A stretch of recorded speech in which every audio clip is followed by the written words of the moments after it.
If you have some fish fillet, any fish really, some coconut cream or milk, let me show you a recipe that has blown my mind. In all honesty, this is going to blow your mind too. Please make sure to try it. Even if you don't have them right now, go and shop and make sure to include those. So you're going to start by heating up a pan, and you're going to add a drizzle of any oil. I used extra virgin olive oil. You can also use butter really. And then I added in some chopped yellow onions, one because they are sweet and I love how mild the aroma is. Saute these until they are really translucent, and then I'm going to create some space in the middle. Add there some crushed garlic. If you're big on garlic, you can add as much as you can, as you like. And yeah, when I add in some black pepper and salt, please go ahead to subscribe to this channel because I know you're going to like this particular recipe. Yeah, so I added in some salt and pepper.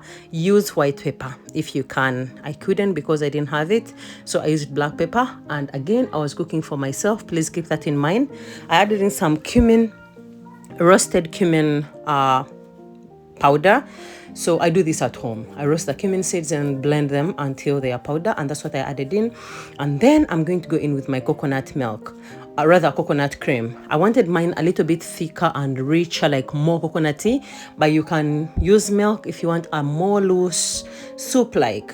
For your information, I got this recipe on my Instagram page. It wasn't like exactly detailed. It was just a picture of someone saying, oh, I wish you could try this recipe. And what actually picked my mind was the chili oil that she drizzled on top, and some, I think, basil infused or dill infused oil. It was green and it looked so gorgeous, like a kente fabric. So I was like, oh, that is so colorful, I'll give it a shot. But then of course, yeah, anyways, once the coconut cream has mixed up, add in your fish fillet.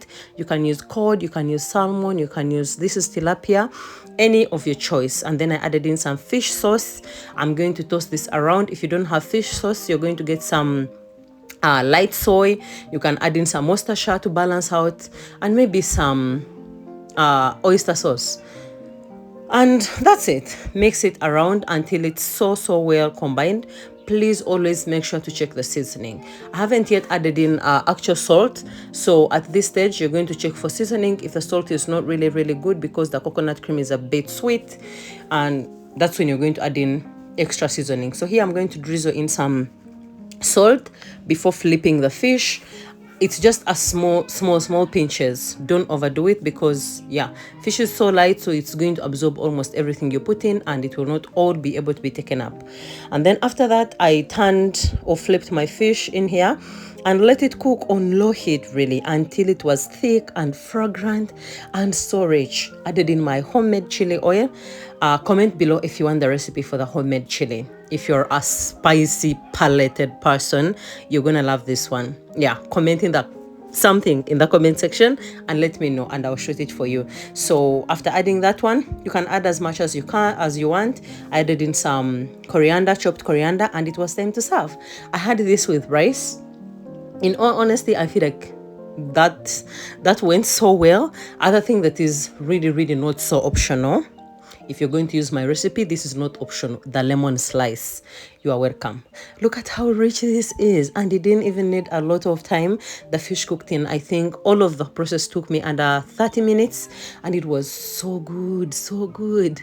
Get that lemon slice, make some drizzles around the fish, because if you know fish very well, it pairs so well with the tang, the sourness, the acidity of the lemon. It kind of blends it well, and then it also goes so well with coconut. So imagine that combo. Yeah, I hope I see you soon in my next video, and please do try it out. Okay, bye.